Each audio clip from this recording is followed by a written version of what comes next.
It's Saganya Kumar है and welcome back to my channel. और आप लोग मुझसे बहुत टाइम से नाराज़ हो गए क्योंकि मैं इतने टाइम से स्टडी रिलेटेड वीडियोस नहीं ला पा रही थी, पर अब आप अपनी नाराज़गी को दूर कर लो क्योंकि ये वीडियो है स्टडी रिलेटेड वीडियोस। और वीडियो स्टार्ट करने से पहले एक शायरी ज़रूर हो जाए। छोटी सी बात पर नाराज़ मत होना, अगर भूल हो जाए तो माफ़ कर देना। नाराज़ तब होना जब हम रिश्ता तोड़ देंगे और ऐसा तब होगा जब हम दुनिया छोड़ देंगे। तो चलिए आरंभ करते हैं आज का वीडियो। गाइस, आज के वीडियो में मैं आपके साथ शेयर करने वाली हूँ हाउ आई टेक नोट्स। और ये दो तरह के नोट्स हैं, lecture notes and text book note. मैं P1 से नोट्स बनाने की कोशिश कर रही थी पर कोई भी इफेक्टिव नोट्स बन ही नहीं पा रहा था। फिर फाइनली मुझे एक ऐसा रास्ता मिला जो मेरे लिए बेस्ट है। तो अब मैं आपके साथ कुछ ऐसे टिप्स एंड ट्रिक्स शेयर करूंगी जो मेरे लिए बहुत हेल्पफुल रही है और आई होप ये आपके लिए भी बहुत हेल्पफुल रहेगी। नोट्स बनाने मेरे दिन की शुरुआत में ही हो जाती है ऑनलाइन क्लासेस अटेंड करने से पहले। फर्स्ट थिंग जो मैं करती हूँ वो यह है कि जो आज मैम हमें टॉपिक पढ़ाने वाली है उसे मैं एक बार ओवरव्यू कर लेती हूँ। ओवरव्यू करने से क्या होता है कि आज जो मैम हमें पढ़ाने वाली है उससे पहले मैं प्रिपेयर हो जाती। जब मेरी रीडिंग खत्म हो जाती है तो कुछ कीवर्ड्स में पेपर में लिख लेती हूँ। एक तरह से मेरा चेक लिस्ट बन जाता है बाद में चेक करने के लिए कि मैंने इन सभी सेंट्रल टॉपिक और कॉन्सेप्ट को अपने नोट्स में लिखती हूँ जब वो फिनिश हो जाते हैं। नोट्स के लिए मैं एक सेपरेट नोटबुक रखती हूँ और फिर नोट्स को मैं अपने तरीके से लिखती हूँ। इससे क्या होता है कि मेरे जो नोट्स है वो नीट एंड क्लीन लगते हैं और साथ ही जो नोट्स होता है वो मैं अपने हिसाब से अपने लैंग्वेज में बनाती हूँ जिससे मुझे समझने में इजी हो। आप नोट्स हमेशा अपने लैंग्वेज में बनाओ जिससे अगर आप रिवाइज करोगे तो आपको आसानी होगी याद करने में। ये नोट्स आपको बहुत हेल्प करेंगे। सबसे ज़्यादा तब हेल्प करेंगे कि सडनली मैम ने बोल दिया कि आपका टेस्ट है या आपका क्विज है तो आप उसको जल्दी से गो थ्रू कर सकते हो और बस आप रेडी हैं क्लास में टेस्ट देने के लिए। ये एक बहुत नॉर्मल सी बात होती है कि हम लोग नोट्स बना रहे होते हैं और कभी कभार स्पेलिंग की मिस्टेक्स हो जाती है तो इससे क्या होता है कि आप लोग कभी कभार स्क्रैच कर देते हो उसको, तो उससे ना वो बहुत ज़्यादा डर्टी दिखता है, नीट नहीं दिखता है आपके नोट्स। तो इसलिए मैं क्या करती हूँ कि जब भी मैं नोट्स बनाने बैठती हूँ तो मैं उसके साथ एक वाइटनर ले लेती हूँ जिससे अगर मेरे साथ कोई मिस्टेक हो जाए स्पेलिंग की तो मैं उसको हाइड करूँ और एक बार फिर से उस वर्ड को लिखूँ जिससे जो मेरे नोट्स होते हैं बहुत ज़्यादा नीट दिखते हैं। अपने नोट्स को नीट एंड क्लीन दिखाने का एक और तरीका ये है कि आप उस टॉपिक के रिलेटेड के एग्जाम्पल स्टिकी नोट्स में लिखो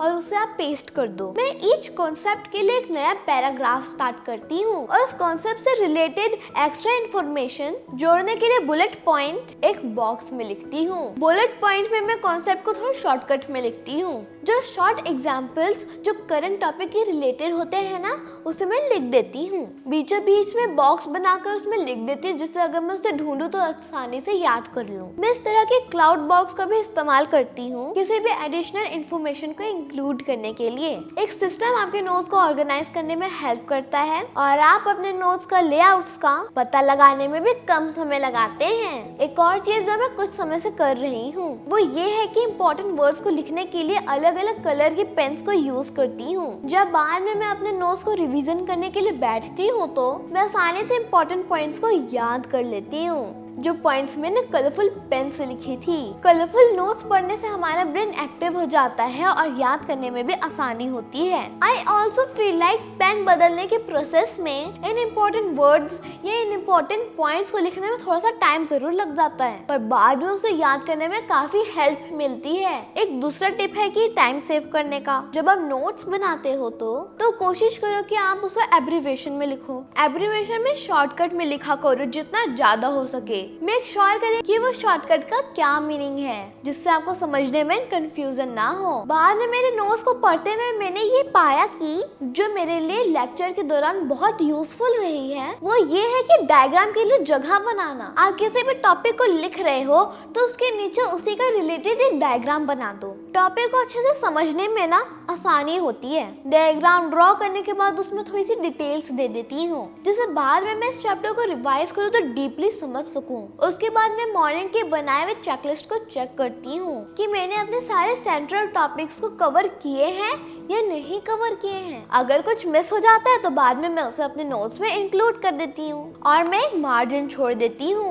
इन फ्यूचर उस टॉपिक से रिलेटेड बेटर एग्जाम्पल या डिटेल मिले तो उसे मैं लिख सकूं। उसके बाद मैं अपने बनाए हुए नोट्स को रीड थ्रू कर लेती हूँ। एक लास्ट चीज जो मैं करती हूँ कि मैं पेज के नीचे एक ब्रीफ समरी लिखती हूँ जिसमें मैं मेन आइडियाज और कॉन्सेप्ट को भी फोकस करती हूँ। कभी कभार खुद के बनाए हुए नोट्स भी ना कभी कभार याद नहीं हो पाते, तो कभी कभार नोट्स के नीचे जो समरी लिखा हुआ होता है मेरे द्वारा उसे मैं जल्दी से रिवाइज कर लेती हूँ। मैं टेस्ट या क्विज से पहले या कभी एग्जाम हो तब। फिर फाइनल एक लास्ट स्टेप है जो ऑप्शनल है, आपकी मर्जी है। अगर आपको करना है तो आप करो, अगर नहीं करना तो आप मत करो। अपने नोट्स को और नीट एंड क्लीन दिखाने के लिए कुछ मिनट्स लेना है। अगर आप पसंद करो तो मैं यूजुअली ऐसा नहीं करती हूँ, पर अगर मेरे नोट्स स्पेशली थोड़ा सा मैसी दिखते हैं और मुझे कुछ क्रिएटिव करके उसको सुंदर दिखाना हो तो मेरे स्टडी सेशन के बाद जो ब्रेक टाइम होता है तो उस समय मैं उसमें कुछ क्रिएटिविटी कर लेती हूँ। जैसे टाइटल को चेंज करके सब हेडिंग कर देती हूँ, कभी कुछ डेकोरेशन करके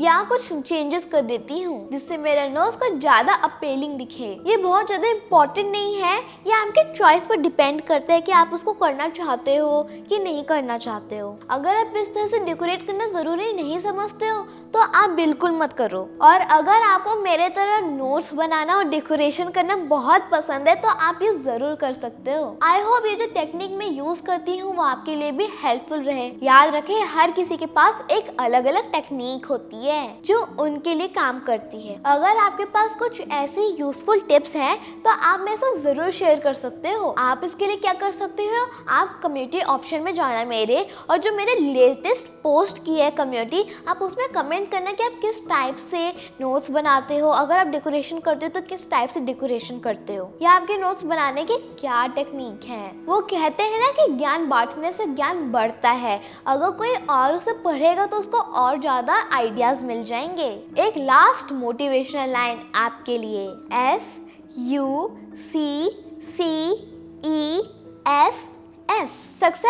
सक्सेस की खास बात यह है कि वो मेहनत करने वालों पर फिदा हो जाती है। Thanks for watching. I will see you with another video. Till then bye bye.